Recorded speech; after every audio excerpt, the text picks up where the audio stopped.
This week on the podcast, it's just us boys, and we have to ask the question, were we wrong about Star Citizen? That almost rhymed. That was almost a poem. I give some constructive feedback on the game called Alone in Hell, and we have some news from Nintendo and Sony. All of that and more in this week's episode of the podcast. Roll the intro.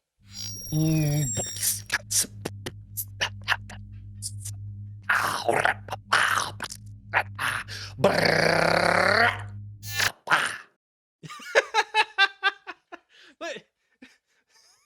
that wasn't quite scatting. That wasn't quite beatboxing. What the fuck was that? I call that mouth or no, wait. Oral jazz aerobics.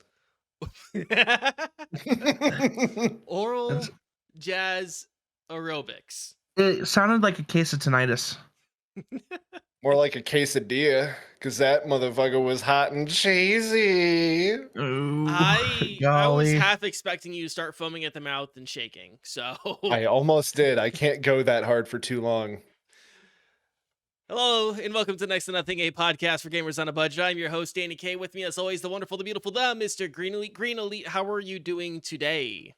I'm doing okay. I'm spending my time off of Twitch. My regular stream has been canceled until the unforeseeable future because my upload speed keeps tanking repeatedly.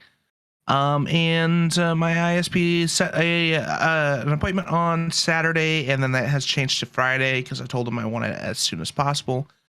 Because there's like some sort of power issue going through the lines, and I don't know what that means, and I don't know if they're gonna actually fix it when that appointment rolls around. I mean, and I personally think the only way to fix it is to just tear it down and rebuild, right? Gorbachev, tear down this ISP. Exactly. It's like they just need to replace all the wiring, wire it correctly, because the fucking wiring is going through my vents of my home. That's how they wired it. Who does this? No.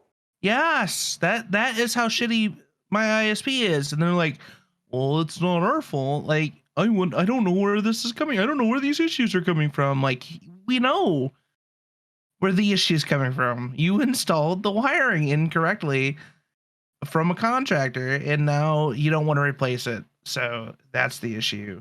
Fix it.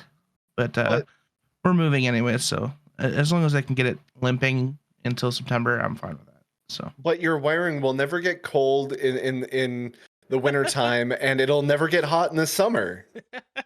What's the downside? True. We're also joined by the spooky and the ukulele, the Mendacii. Mendacii, how are you doing today? Man, I am spooky as hell today. I've got my sick ass never sleep again tank top. I got my dead man clothing company hat. Oh man, we're just living in the spooky. I just watched Lighthouse for like the third time with Aaron, and those of you that listen to podcasts for two people, wow, what a surprise. She absolutely hated it. What a fantastic movie, and I can't wait to see the new Eggers film, The Northman, hopefully this weekend. Otherwise, I too struggle with the ISP issue. I'm actually switching my ISP tomorrow, so I can hop out of the hellscape that is my current situation and join Green in his, though possibly not have the same issues. Join us in the hell. I will. I plan to. I hope that it's at least slightly cooler than the hell that I'm currently in. I didn't stream at all last week because I couldn't even stay in a multiplayer game with Brent or with Vic. So I chose to just hang out and chill and vibe. So hopefully things change. But yeah, so streams are tentative for this week. Hopefully after Wednesday, I can kind of test some things out, see what happens. And yeah, hopefully better, maybe? Okay. Yeah, am I the only one that can like stream at a somewhat consistent basis? Is that what's going on here? I guess, yeah. You're the real one out of all of us. We're all just posers. And you don't even stream. I do. Sheesh.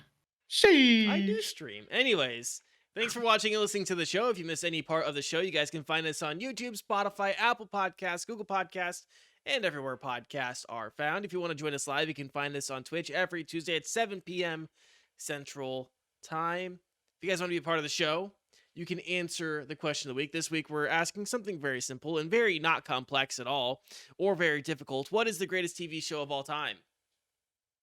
Mendacii. Oh man, you had to start with me. Yeah. Man, that is so damn hard. Because for me, it tends to change. The first one that really comes to mind though is Warrior. Warrior is super great, based on the writings of Bruce Lee, kind of compiled by his daughter Shannon Lee, and it follows Assam, who is a new immigrant to America by way of San Francisco from Hong Kong, and he is here to try and find his sister, uh, who has been mixed up with a gang, and he too ends up mixed with a rival gang. And there's a shitload of hip hop. There's some of the best fight scenes that I've ever seen choreographed on screen. The writing's also good, and it is just bloody amazing. That's currently available on HBO Max, and it was a Stars production. So now people are actually watching it. I highly recommend it. There's 2 seasons right now. Green. What's the greatest TV show of all time? Avatar: The Last Airbender is the greatest show of all time, and you can't argue any differently. It's Damn. got amazing character development. The animation's beautiful, gorgeous. I mean, the only issue is the aspect ratio because I couldn't convert it. But it's still glorious and nostalgic and thought provoking. And Legend of Korra leads into it, or leads after that. And then that show's good. It's not as good as the original, but you know, it's a good, solid foundation, good plot. And just it's glorious. And we also have Uncle Iroh, who is like the surrogate father of many people. I love him. Yeah. It's just so precious. I was trying to think of like a proper answer to this, and I really don't have one. So I'm gonna kind of lead in with I'm gonna say South Park. I think South Park, for how long it's run and how how topical it always has been in the production, and how they put out a quality product for years and years and years in like 6 days. South Park deserves to be the greatest TV show of all time. And there have been so many writers on that show that are very, very famous now, like big comedians. I believe Bill Hader was on that project too, like at one point writing for South Park. Yeah. So like a lot of creative geniuses have came and went via South Park, and yeah, South Park rocks. Yes. South Park rocks. No, Family Guy. Ugh, Family Guy. Ugh. Look, people can enjoy what they enjoy, but Family Guy is pretty low tier in my opinion. Okay. Let's we just kind of have to, lean into it. Mhm. Were we wrong about Star Citizen? We got some comments on the last video. Let's address those comments. Well, first, actually, I'm going to start with Green because you have a little update. I feel like we need to start with Green because you have the Yeah, so I was talking about the open fly week, where you can try out the game, test the game, and they hold those every so often. I said that there was one in February of this year, which there was, and there is another one coming out, and it's actually coming out on May 20th. Yeah. Which is, from this time of recording, as of 5/17, it is in 3 days. So you can download the game, try the game, not pay a penny for it, and see if you like it. Which is I definitely think you should do, because it is fun when you learn how to play it. Okay. Mendacii. Man, I was so wrong, Danny. Everything I said was a lie. Okay, so I real quick, my career is in shambles. I wanna Yes. I just want to confirm that as you go through whatever Yeah. the points that you were wrong on, you do hmm have, in fact, a cat of nine tails to just whip yourself, right? I have actually subbed for wrapping. You can't see it, but from my webcam, everything below my beard is actually wrapped in barbed wire. I Hmm. will frequently move, like so, in order to shoot gouts of blood onto the floor, which will be collected in pails and sent to the fans and those who love Star Citizen so much as a sort of recompense. I am so sorry for attacking the thing that you love so much. Well, let's be fair because we didn't actually get anything that was that vicious. I'm No, just no, no, no. we are very much being hyperbolic. Yeah, oh yeah, We're super. being dramatic. It's a bit, Yeah. okay? It's a bit. I just want to make sure because I just want to make sure because the people who did comment, if they do come back and like, wow, we weren't that mean. You guys are just being thin skinned. No, we're just being dramatic. We're just being hyperbolic. Yeah, You guys, Oh, the drama yeah, and scene. I and live scene. for it. Yeah. So there were like a couple of things. I'll let Mendacii go through them real quick. Yeah. So yeah, that being out of the way, I do want to say thank you very much to the people that did comment, particularly one YouTube user whose first name is just Seth, or perhaps that's just a screen name. Either way, thank you so much, Seth. You had an amazingly in-depth, and when I say amazingly in-depth, I mean 9 paragraphs of not necessarily corrections, but things that actually went alongside with the notes that I had actually made on last week's episode, and some corrections. So the corrections that I did want to say were that uh, Kevin Spacey was actually in Advanced Wars for I believe it no Advanced Warfare. Sorry, Yeah, Call of Duty. not tanks. Yeah, COD, which was essentially the motion capture for Kevin Spacey's like opening kind of bit was kind of compared to John Hurt's bit for Cloud Imperium Games trailer for Squadron 42, which was actually originally supposed to be part of Star Citizen. And this is where I got confused. There's a ton of A-list actors that are part of Squadron 42, which after the fact ended up becoming its own thing, but was slated to be a part of Star Citizen. Most of everything else, I believe, we had actually said was more or less on the mark. I would say that if I were to really go into Seth's comments and deal with that, it would be to make an exceptionally finite surgical slice. It's very precise. Um, we just don't have that kind of time to give you this very analytical breakdown of the background of the development of Star Citizen and the I guess the actual controversy behind Cloud Imperium Games and the bringing up of Star Citizen and its projects. That all that information is out there for you guys. I had said my piece. I stand by it, and I remain confident in everything that I say. But if I'm ever wrong, just know that I'm not straight up lying to you.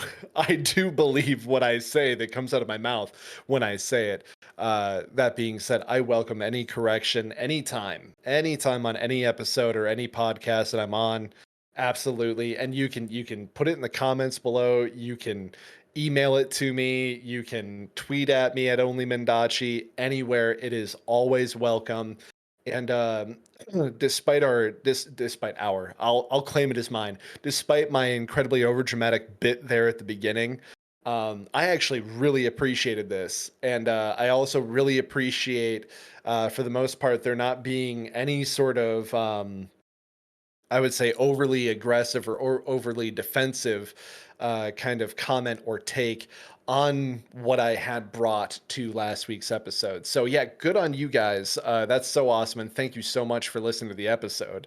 And if you came back to hear this, just know that I'm thankful. And you know, if you love Star Citizen, if you've been playing it since it actually went into alpha and you continue to play it, I hope that it's an amazing experience for you and it keeps being that way. I try not to shit and piss all over everyone's parade because I just like to see it when people have fun.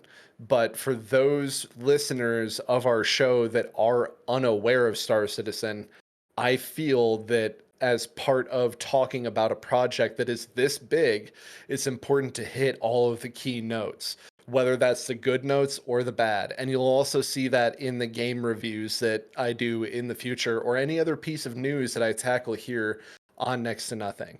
But again, I appreciate it. And please come back at us with anything you got anytime. I love you. Yeah. And I'm just gonna kind of round out this conversation real quick about I've seen this before with Star Citizen, in particular, where people are like, "Well, if this was being developed by Bethesda, you wouldn't know, or the bugs wouldn't get fixed." And I just want to point out real quick that that's not a defense of Star Citizen. If anything, that is really holding it back. It's holding those developers back, and it's allowing you to not hold them accountable by comparing them to a different developer who has a completely different set of tools, who has a completely different history, and also doesn't have millions of dollars in crowdsourcing behind them, right? And one thing I want to be like, sympathetic to is I do know that people put a lot of money into Star Citizen through the Kickstarter and all the other campaigns and stuff like that. And I understand that that's going to produce a lot of bias because you are putting your back into it, but you can't dismiss. You first off can't just like compare it to Bethesda because they're completely different companies in a completely different situation. But you also can't like then just also shirk off the fuck the haters, kind of because we saw that too, like ignore the haters. Mm-hmm. People are going to review the product and they're not going to like it, or they are going to like it, and you can't just say disregard the people that don't like it, right? Because everyone has their personal taste. And I think that's incredibly damaging, and I think it's not a correct way to look at products, because that's what Star Citizen is. That's what video games are. They are products to be bought and sold by consumers, and consumers and reviewers have a right to express their opinions on that. So, It's also just kind of what Next to Nothing is about. It's for yeah, gamers on a budget. So, if we see issues with something here, or we think that someone might have an issue with a product, we're going to highlight that and not leave any stone unturned because that's what this show is about. It's not just a gaming news and reviews podcast. It's to help you as a consumer and as a hobbyist make the right decisions before you take the plunge. yeah, And again, it could come from like a cost sunk fallacy or, the use of a straw man argument. But obviously, a lot of things are just based on opinions. And mhm, like, that's just your opinion, man. And that's totally fine. yeah. But no, again, we want to thank the people who did comment with some corrections and some perspective that we didn't have before. Hmm. And thank you for the feedback, guys. We really do appreciate it. And on anything, if you guys go through our backlog and you guys notice something isn't quite right, let us know. And then in the Yeah. future, definitely let us know. We sometimes we kind of get lost in the The things that, sauce. yeah, we get lost in the sauce. There are a lot of times where like I'll comment something in a review, and then like the next week I'll realize that it was incorrect, but I won't have a chance to correct it or address it, and I'll forget about it. Yeah. Um, that so if you guys go through the backlog and like there's a lot of, I'm sure you could probably get a notebook and fill the notebook up with those instances. But Hmm. we do try to be correct. So thank you guys for the um thank you guys for the feedback. We really do appreciate it. It was kind of funny that this was like the thing that got so much feedback. Yeah. Stars like we Who'd were have all, thought? yeah. Who would have thought Star Citizen would have been the thing that like we would have like probably gotten the most interaction on in a while. Right. um, but Worth anything, it. yeah, worth I want you. it. I want you to in the chats, in the comment sections, to spit on us, but do it respectfully, Yeah. Yeah. please. Yeah. respectfully is all that matters. Yeah. So anything else, Star Citizen wise, like corrections or things that we need to address? No, no, I don't think so.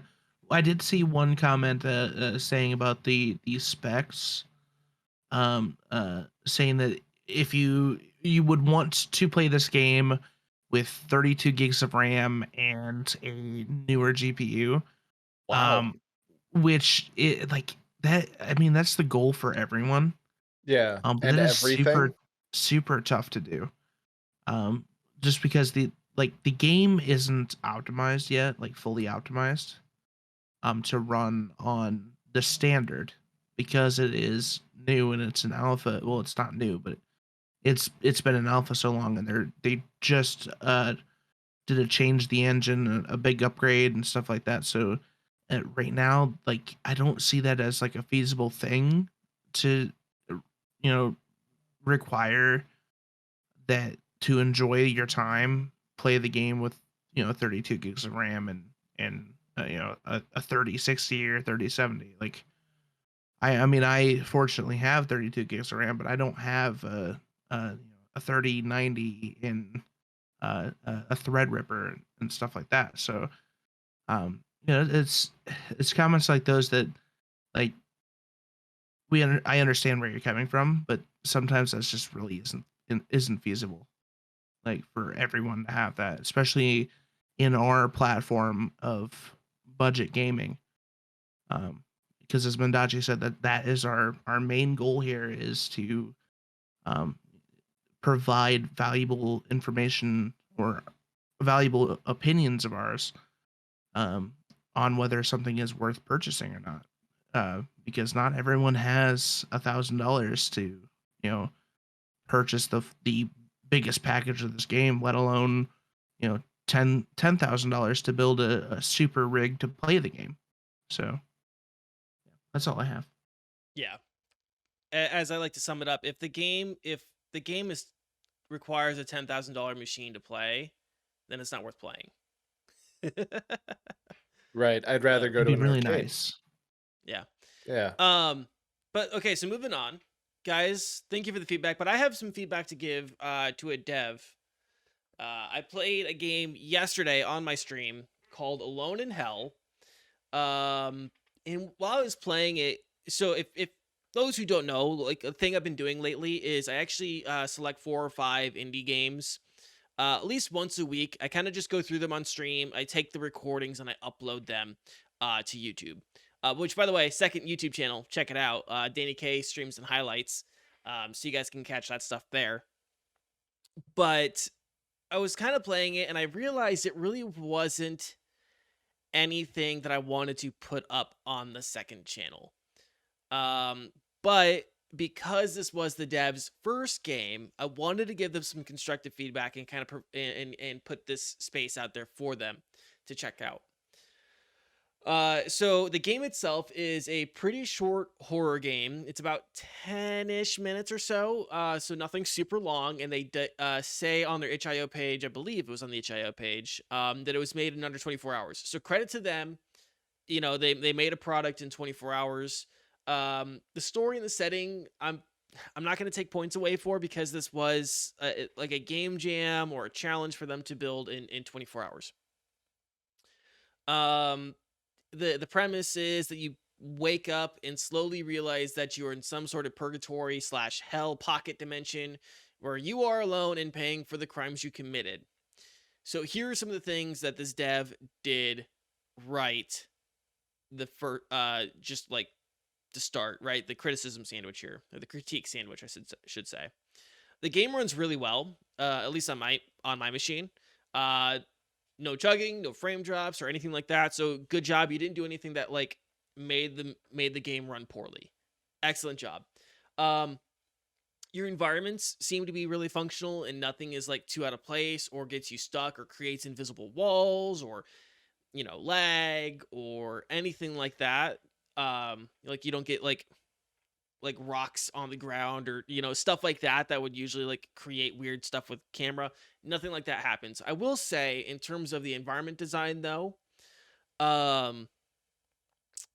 was one thing I noticed with like dinner set, like table and chairs, that they were out of scale. They were very large, kind of like you were a child, like a toddler almost. Like that's how like that's how the scale was, like you're almost like a 2-year-old walking around them.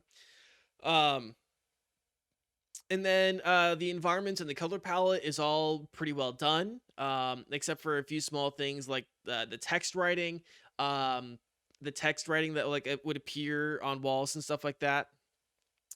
Just probably could have been blended a little bit better, but everything else, everything matched, everything looked good, everything was aesthetically like like aesthetically cohesive, so that was all great. Here are a few here are kind of like a few of my critiques kind of on the more technical side of things for the game design. Um and the first big thing for me was the sound design, that I noticed really needed a bit of work. Some of the sound design assets were definitely stock assets. um they just kind of stuck out as stock assets and sounded out of place in the environment that I was in. Very notably, it was like the baby cry. Like it just doesn't sound like it was coming from the place I was in. Um, there was also a noise that, like when a text appeared on the wall, that noise was incredibly loud and very repetitive. And in the short time I played, it became really annoying. Um, So kind of one of those things to avoid something like that where it's constant and it's loud. It's not really scary as much as it is annoying, and it like kind of grates on the nerves after like the fourth or fifth time. Um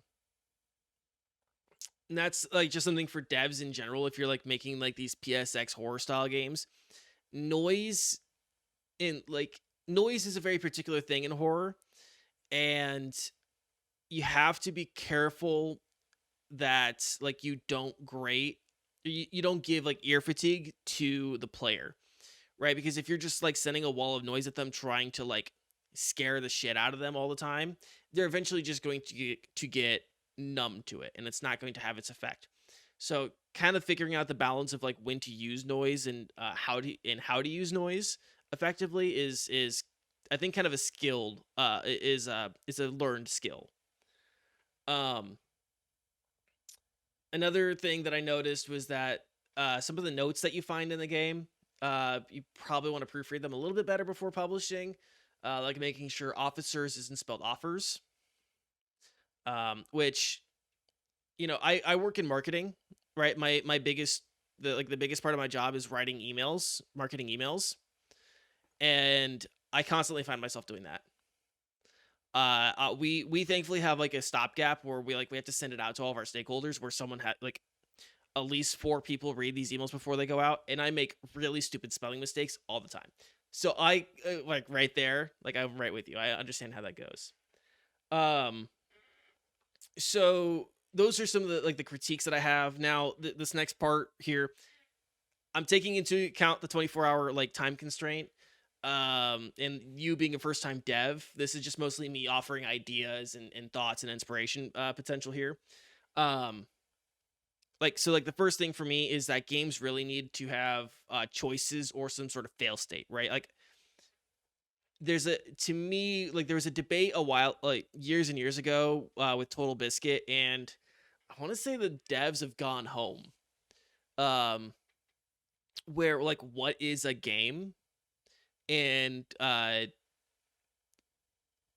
Total Biscuit's kind of definition of a game is something, there has to be some sort of fail state, right?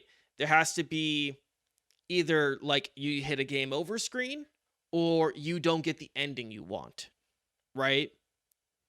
Those are both fail states.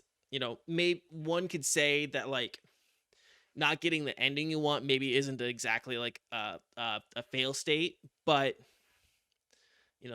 that's how I kind of think about it. And so having something more than just kind of going through um the environment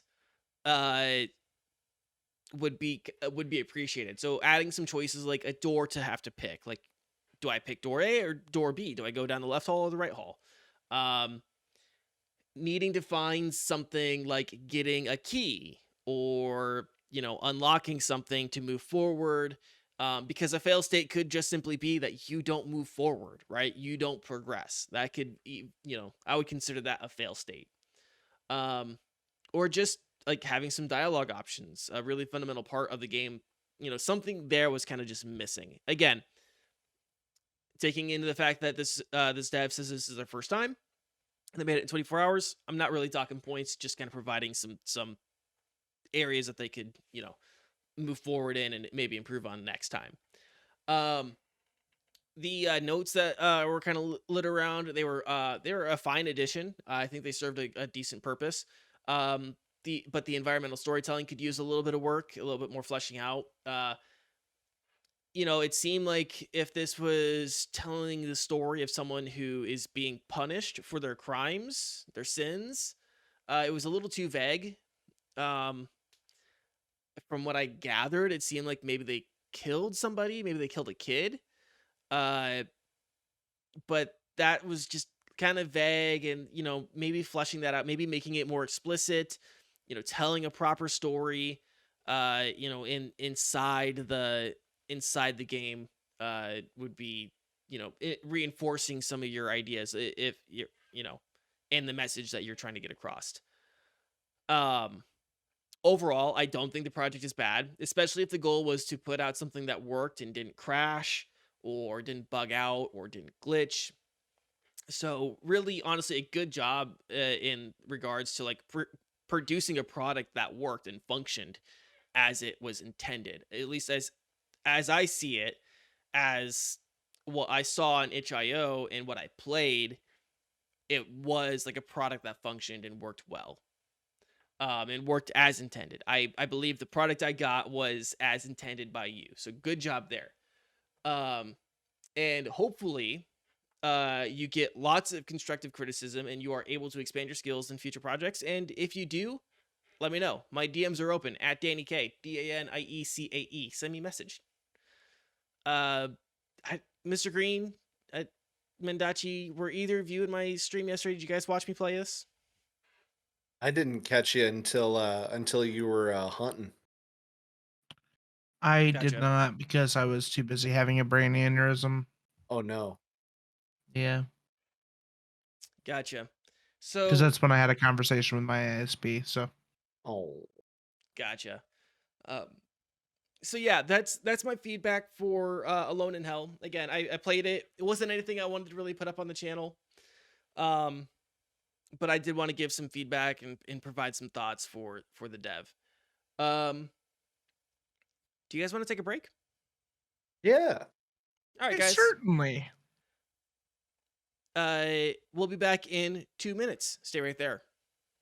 Hello, Danny is being lazy and has decided to have a text-to-speech robot record this message for you, instead of doing it himself. He wants you to know that you can help support the show by telling your friends. Telling your friends about the show helps us grow and help more people save money while gaming. It's also free. You can tweet about us, share us on Facebook, or even send a message directly to your friends and family with a link to the show. Don't forget to like and subscribe on YouTube, or leave a comment. That helps tell the algorithm that you like this kind of content and would recommend it. Thanks for watching and listening. The show will resume in just a few moments. P.S. Green Elite has bad taste in Pokemon. And we're back. Guys, thank you for letting us take a break. Let me get my mouse. There's my mouse. There it is. And Mendacii, take us to Indie World. Oh man, what a wonderful place Indie World is. Holy cow. Also, if you don't understand what the hell Indie World is, allow me to tell you. So Nintendo decided they would kind of launch this this kind of new home for indie games. It is called Indie World, and you can actually look this up on Nintendo.com now. They still have their press release from the 11th on there. It's about 24 minutes, and it goes through like what to expect from like their indie game kind of showcase and indie games on the platform to come, which is pretty neat. Now, in the showcase in general, we get some titles that were like get out your bingo cards. It's out now. It's available now at the time of this showcase. And then also like sometime in 2023. But it's like one of those really awesome things where an indie game developer can get their game in front of literally millions of eyes. In a wholesome way, of course, not an eldritch horror way. But yeah, so anyway, a lot of the games that were shown were very comfy. What I would say is almost like cottage core aesthetic. A lot of people I've been seeing on Twitter are kind of like finally being 100% burnt out on Animal Crossing. And there are some really, really awesome games for those people that love Animal Crossing or Stardew Valley a shit ton. Like, get ready to see your Twitch fill up with people playing Ooblets, which is you and your custom character in a happy little like village style setting. Kind of, I would say it's closer to like Stardew, and kind of with the farming aspect. So there's a lot of that. There's a whole bunch of like very squishy, plushy looking friends. It's overall just a really comfy game. And they showed off a game called Soundfall. Well, this was one of the games that was like, this is available now. It actually looks pretty cool. They called it like a looter shooter something action adventure game. To me, this is just straight up a rhythm character action game. I think it's a better way to put it. So the combat is literally based on rhythm. So if you've played games like, I believe Celeste did this, or not Celeste. What was it? It looked like A Link to the Past. It doesn't matter. But also things like, say, what was it? Red Hood? What was it? That Rev covered. He loved it so much. There's a lot of rhythm combat in that. Oh So golly. yeah, it's been a minute, man. But yeah, I would highly recommend checking that out if you like rhythm games, if you like character action games. It's kind of an isometric kind of top-down view. There is a bit of a looter shooter aspect to it, where you do kill enemies and they drop loot. But I mean, like that's most games. So I would hazard to actually call this a rhythm combat character action game. So that was pretty cool, very neon and pretty. If you're into more like games that kind of pass time and are like minimalistic, easy to look at, mini motorways is for you. That's more of like a digital like car rug. You and your like Hot Wheels rolling around on the streets, but it's kind of fun. There's a little bit of a puzzle aspect to that. If you like games like Unpacking, there are a few of those. Or if you liked Spiritfarer, there's a game that's fairly close to that by a new Australian um, developer. And that looked kind of interesting, but I'm not much in the way of like narrative storytelling games. And it was just like, hey, everything's going on at the same time. And it was a lot.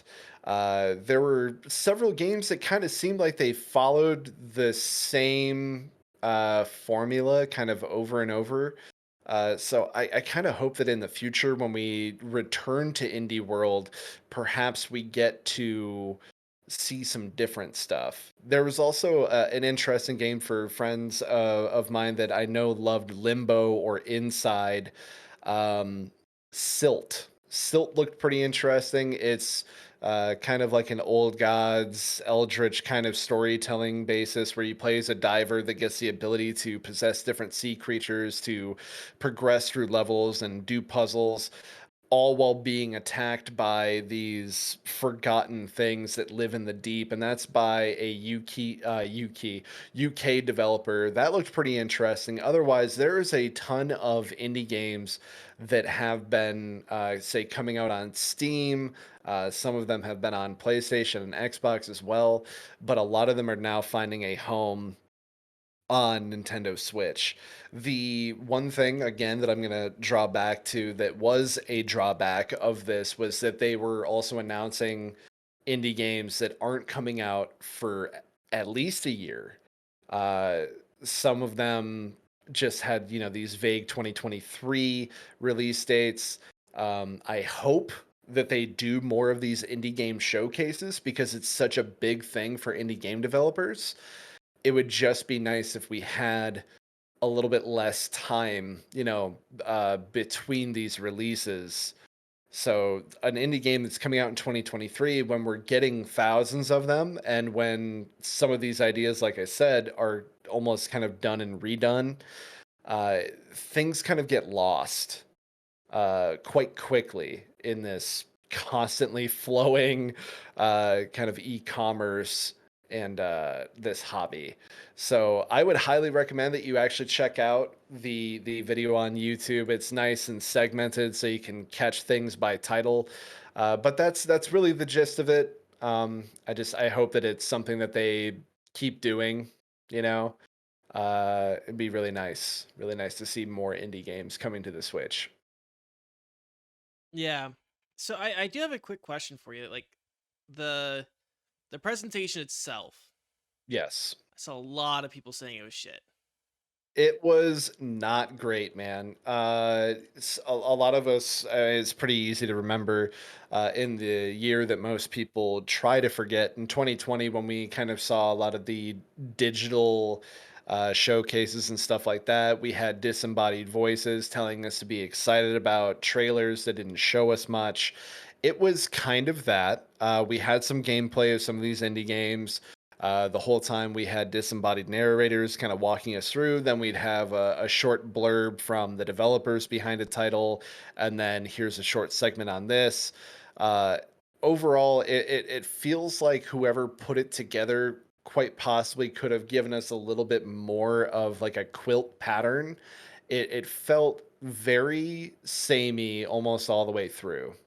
So a lot of things that were here that might be really rad, they all kind of end up blending together and get kind of lost in it. Okay. Uh there wasn't this wasn't a show for me. Yeah, Green, was this a show for you at all? I'm gonna be 100% honest with you. I didn't watch it. yeah, I had not much interest in actually watching it. Yeah, yeah, I didn't watch it. I skimmed some articles. It just wasn't anything for me. yeah. Oops, sorry. For instance, like if you go to their indie world now, one of the things that I would have to say is a pretty big mark against it is in their indie section, we have some things that were shown on the 11th, like Soundfall is at the top there, but and so is many motorways. Don't Starve Together, which has been out since, correct me if I'm wrong, I believe Don't Starve Together originally dropped in either 2012 or 2013 on PS3. So this revamped edition, the Don't Starve Together, not just Don't Starve, is arriving sometime spring 2022. It's like, I feel like that was a game that probably could have come out forever ago. But it's mixed in there with, say, games like Unpacking or Tetris Effect Connected alongside Ooblets. It's like, why don't you take the things that were in your showcase, put them at the top? Because if I watch this video and I'm like, I'm excited about that, I want to be able to scroll down and actually just find that in your shop. And if you go to this the indie collection on their store, you're seeing things from like mid 2021, and like none of them have anything to do with it. And again, you're going to see things that are very samey, like Cozy Grove, Garden Story, Islanders. They all have this kind of samey feel to them. So I don't know. I would hope that the production for Indie World kind of grows. I hope that their showcase, whether it's on their digital store page or on a video, a showcase, that it actually gets better. Excellent. Anything else on Indie World Showcase that we wanted to discuss?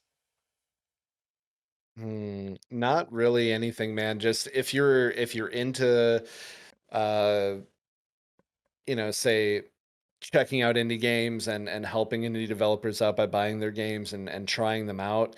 It's interesting. I would still say that if you have a gaming PC, check it out on Steam first if you can.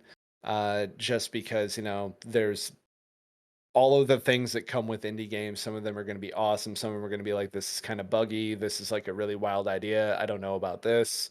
There is one game specifically, other than say Soundfall, that I'd like to highlight, but it's one that doesn't come out for a very long time from Devolver Digital as a publisher, Gunbrella. If you're gonna look at anything from this showcase, go watch the trailer for Gunbrella, because that was wild. Excellent. Green. Everhood, that's what it was. Green, take us to PlayStation Land. Is that a thing? Yeah, PlayStation Land is a real thing, Danny. Sony has released info on its relaunch of PlayStation Plus, which includes a tier plan, games included in tiers, and more. The latest tier, the lowest tier, remains pretty much the same as you would right now. This includes your online multiplayer access and a few games each month that you could scoop up for free. The middle tier will include Sony Studio exclusive titles like God of War, Horizon Zero Dawn, Bloodborne, The Last of Us Remastered, and of course, the Uncharted series. This year will also include some titles from other studios, though, like Control, Hollow Knight, and Outer Wilds, just to name a few. The biggest pull for the top tier subscription is supposed to be the inclusion of classic titles. But for right now, it is missing PlayStation 2 emulation and not a massive library of classic games yet. I emphasize on yet. A few games to mention are Tekken 2, Siphon Filter, and Bioshock that will be included on this tier. Of course, this is speculated to increase after launch, but like Xbox Game Pass wasn't massive on launch either. Rome wasn't built in a day. So a lot of people are raising a big stink about the top tier section not having like PlayStation 2 games or a big massive selection. But this is a relaunch, and this is essentially like it's starting a whole new Game Pass-esque style with these higher tiers. So not everything's going to be on there at day one. And Games Pass was not was the exact same when they first launched it. I mean, there was a few titles, and then it built over time. So hopefully this is a really good relaunch for the PlayStation Plus for people who are playing on PlayStation 4 and 5.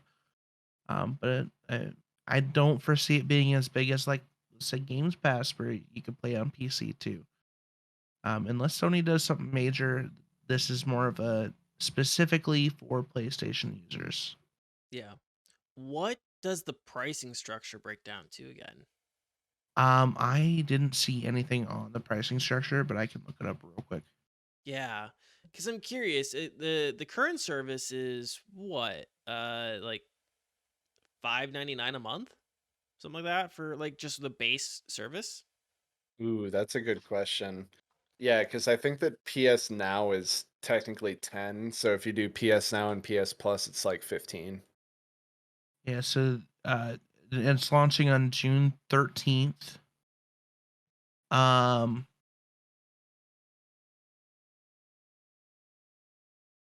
Yeah, so what I'm seeing for the PlayStation Plus Essential I'm just gonna do the 12-month breakdowns. Hmm. Actually, I'm gonna do the 1 month breakdowns.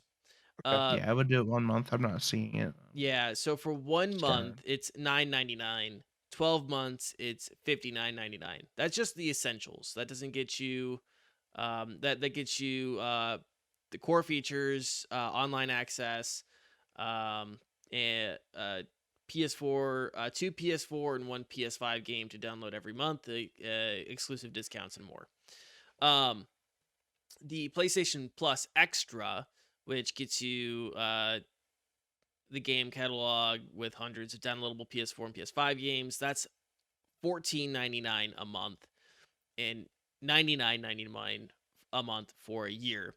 And then the Plus Premium, which gets you all of that and the classic PlayStation games, the classics catalog, and cloud streaming. That gets you $17.99 a month, and 12 months is $119.99 a month. Of course, it's all American. Not a month. I'm sorry, a year. Yes. Sorry. Thank you for the catch. That would be insane. That would be. Yeah, I would like to that- spend $120 a month for this, please. Thank you. Right. Yeah. No, sorry. For a year, $120 a year. So Green, you're kind of on the fence of saying like this is really just for PlayStation fans. Yeah, I mean it really is, because the only way you're gonna experience this is for PlayStation, and if you like those PlayStation exclusive titles, then and you don't have them. Let's say you were itching for a PS3 game that you played 15 years ago, but now you have a PS5. You know, this premium a tier would possibly allow you to play that. Correction, PlayStation 3 was not 15 years ago, okay? Pish posh applesauce. Okay, look, I am not that old. I am not that old. Well, the PS4 was 8 years ago. Shut up. Dude, Shut the fuck up. it's almost 18 years. It was 2006 November 11th. Shut the fuck up. Yeah, dude, I'm looking at it right now and I'm staring death in the face. I will fight you. Oh my god, is this a wrinkle? What the fuck? It's not fun now that the youngest member of my team at work is now calling me old and my girlfriend is finding gray hairs. I don't believe they're gray hairs. I don't believe there's a gray hair on this fucking head. But All it's my not teeth fun. are gonna fall out of my mouth right now, and I will suddenly become very aware of gravity. Danny, I don't think you understand. 2023, I will be 30 years old. I'm having a midlife crisis as we speak. Dude, I've got 3 weeks. I've got 3 weeks. I forgot. I don't even have I don't have a child yet, Danny. You know what that feels like? Like, I'm gonna be 30 and not have a child, and like when I eventually do have a child, I'm gonna be that dad who is like 60 years old, dropping their kid off at school. You know, like that shit. I just now had the realization that I'm about almost 10 years older than my mom than when she had me. But anyways, Exactly. My mom was 20. so Mendacii, what are your thoughts on PlayStation Plus? Man, okay, so here's the thing. Is the game lineup is probably the most upsetting thing about it. I'm not seeing anything like Legend of Legaia, Legend of Dragoon, or say Bouncer or Shadow Hearts, or any of these games that have been like lost to obscurity because there have never been remasters, there have never been remakes. I'm not even sure if the masters of these games even exist anymore. Like these games are probably long since dead and gone, and the only way to find them is to say like spend $450 on a 4-disc game that someone found in their granddad's attic who died at the ripe old age of like say 35. It's really upsetting, honestly. Or like the games that cut their teeth on the PlayStation, like any of the fucking Metal Gear games. There's no Metal Gear Solid. There's no Metal Gear Solid 2, 3.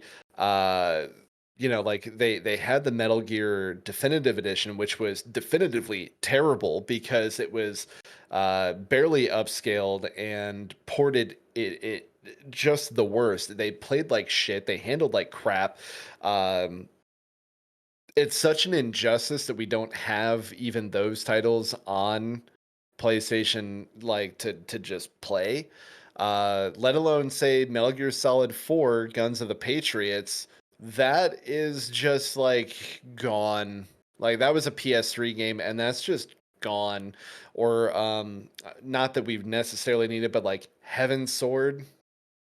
Like I think no, not Heaven's Sword, Heavenly Blade, I think it was called.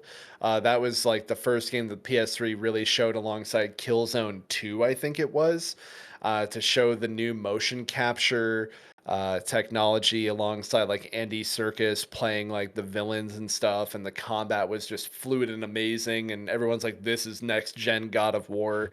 And then, you know, the next God of War game came out. But yeah, there are so many titles that you could pick from, and instead you pick Tekken 2, and it probably doesn't have rollback, so no one's gonna fucking play it because Katsuhiro Harada doesn't believe that rollback is a thing.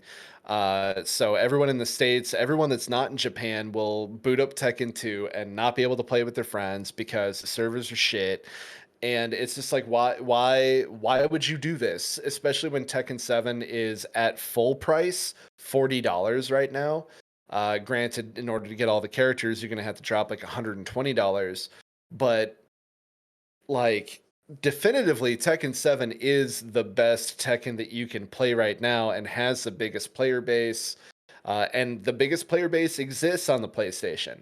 So these choices, they just don't make any damn sense for me. I'm trying to figure out who this actually is for, because I'm actually going to push back. I'm going to say that as a Sony fan, as someone who grew up with a PlayStation in the house, uh, even before I had an N64, I'm hard pressed, man. I don't see what I'm getting out of this as someone who's been paying for PlayStation Plus since I got a PS3. You know, I don't know, man. I'm pretty upset about it. Asura's Wrath. Asura's Wrath does exist on Xbox. I could actually go downstairs, boot up my Xbox One right now, and start up Asura's Wrath.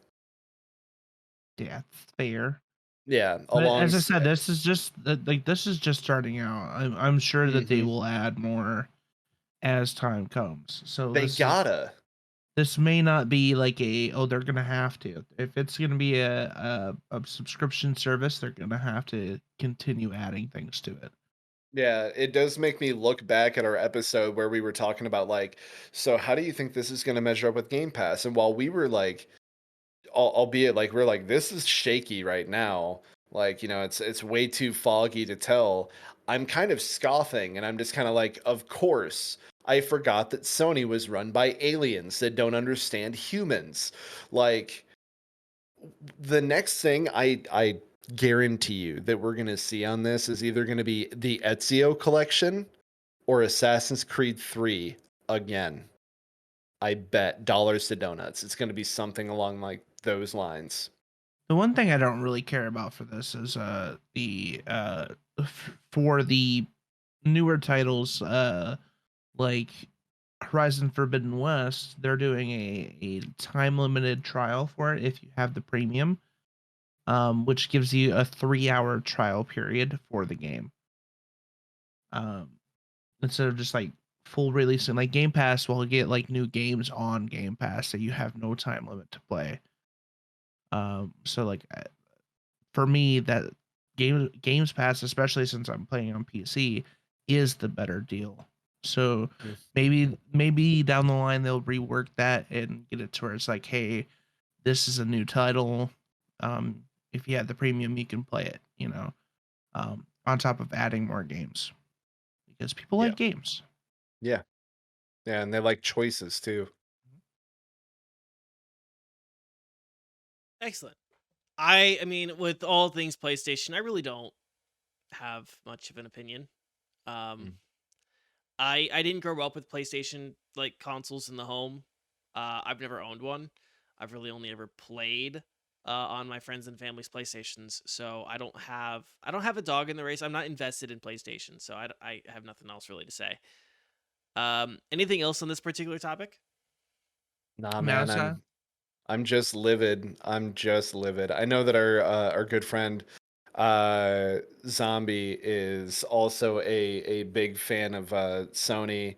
I'm gonna have to hit him up and see what he thinks. But like, man, what a major disservice. What, like, I don't want to say it's a spit in the face, but it's certainly not the move that I was hoping for. Yeah. Um. Okay. I think that's gonna do it for the show this week. Then, if there's anything else we wanted to talk about, Nope, just salty. no, I don't think so. All right. Green, let's start with you. What you got coming up? Nothing. Oh, actually, I know you just kind of like Nothing. did your Nothing's coming up. um YouTube. I'll be working on some YouTube projects this week while I twiddle my thumbs and stare at my computer screen, hoping something will ever happen. yeah. So twitch.tv/Mr. Elite. And then check out the Next to Nothing YouTube, because I will hopefully this is a big hopeful, have a YouTube video up on the Next to Nothing YouTube page, hopefully this week. We'll see. I'll try my darndest. Yeah. By the way, because last week's show did so well, we will be doing another giveaway this week. So make sure. I forgot about that. Yes. We'll announce the winner on Twitter for last week's giveaway. And then make sure you guys check out our Twitter on Next to Nothing for this week's giveaway, so you guys can figure out how to so you guys can learn how to enter yourselves in for that. Mendacii, what's coming in for you? Hey man, yeah, we got a lot of fun games actually to give away. I'm pretty excited about that. So I'm excited to make somebody's day. It's really exciting. But anyway, I'm kind of in Green's boat. It really just depends on how things look after that technician leaves tomorrow and I get things set up. I'm obviously very hopeful. But I would really like to go back and dive into Weird West and hopefully give a review on that in the near future. And then hopefully I'll be able to play some games with Brent and Vic. So we'll see how that goes. We got to dip our toes in Vermintide 2 a little bit. So Sunbreak is also around the corner. Just gonna try and get on Monster Hunter Rise on the Nintendo Switch with some community slots open, typically on Saturdays. And I'll do quests for you.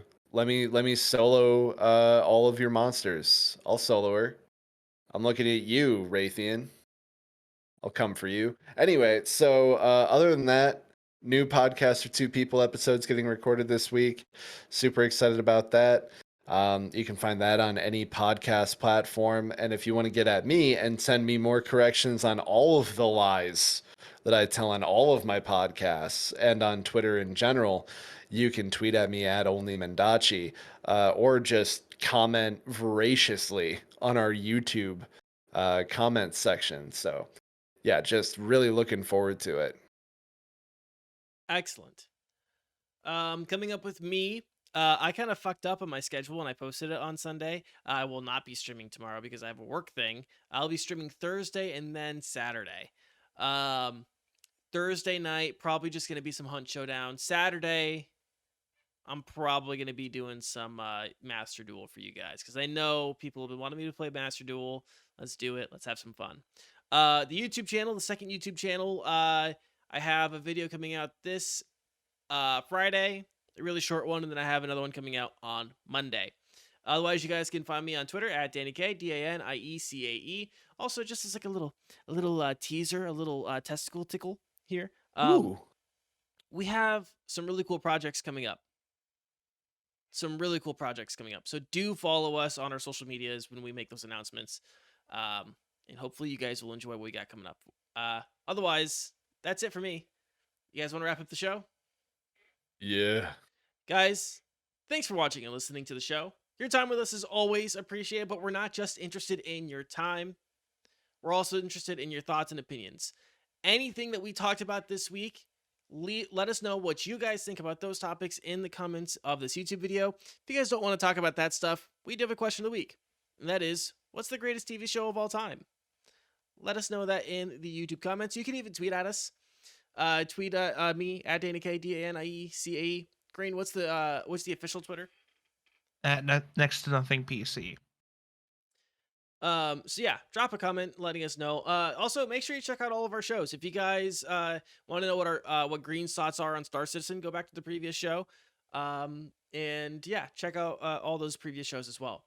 If you miss any part of the show or want to take us on the road, you can find us on YouTube, Spotify, Apple Podcasts, Google Podcasts, and everywhere podcasts are found. If you want to catch us live, you can do that on Twitch at 7 p.m. Central Time every Tuesday.